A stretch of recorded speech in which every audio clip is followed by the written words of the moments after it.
Abdullah says, what is the punishment and expiation for adultery, zina? Well, as for the punishment, there is a prescribed punishment in this life, and there is a prescribed punishment in the hereafter. Without doubt, fornication and adultery is one of the heinous and major sins in Islam. And Allah Azza wa Jal associated zina with shirk and murder, as in Surah Al-Furqan. However, the punishment differs. So if a person fornicates, this means that he is not married and was not married before. And this is sort of called in Islam as a virgin. So a man or a woman who has not married in their life, they're considered to be virgins. Even if they committed adultery or fornication many times, still, they're still classified as virgin. Because in Islam we have virgin and we have thayyib.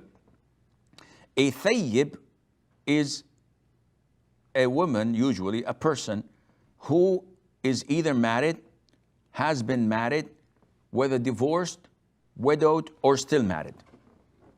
He's considered to be a thayyib.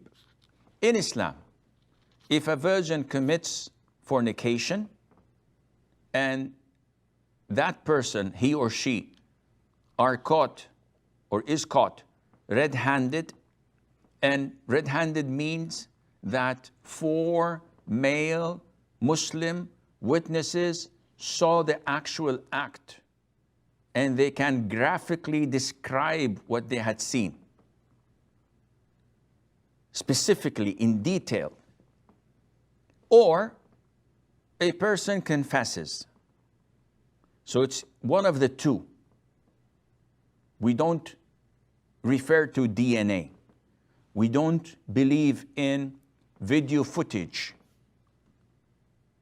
It has to be 4 eyewitnesses, male and Muslims, or a confession. So if a person was caught red-handed, his punishment would be to be flogged 100 lashes. And this is only for a virgin.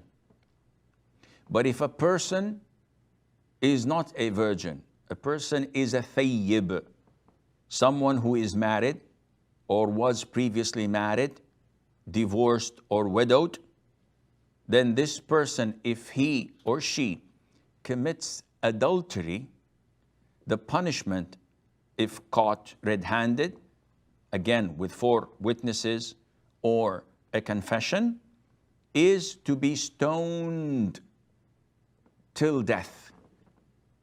And this is the only sin in Islam that the punishment is to stone.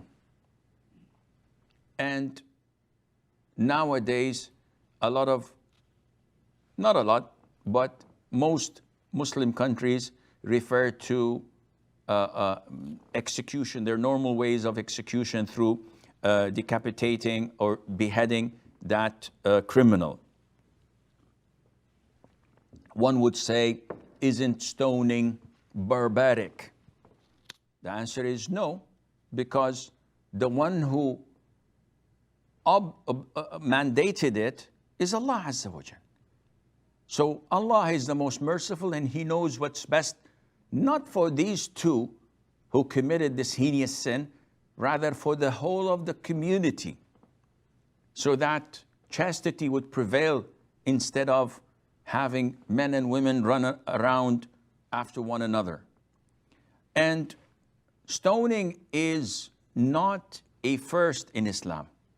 If you open the Old Testament in the Bible, you will find it filled with stoning for many, many sins. So if a bull attacks a man, the bull is stoned to death.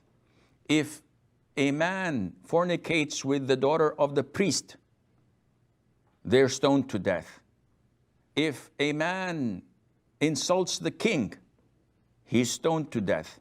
If a person is not obedient to his parents, the elders take him to the outskirts of the city and they stone him to death.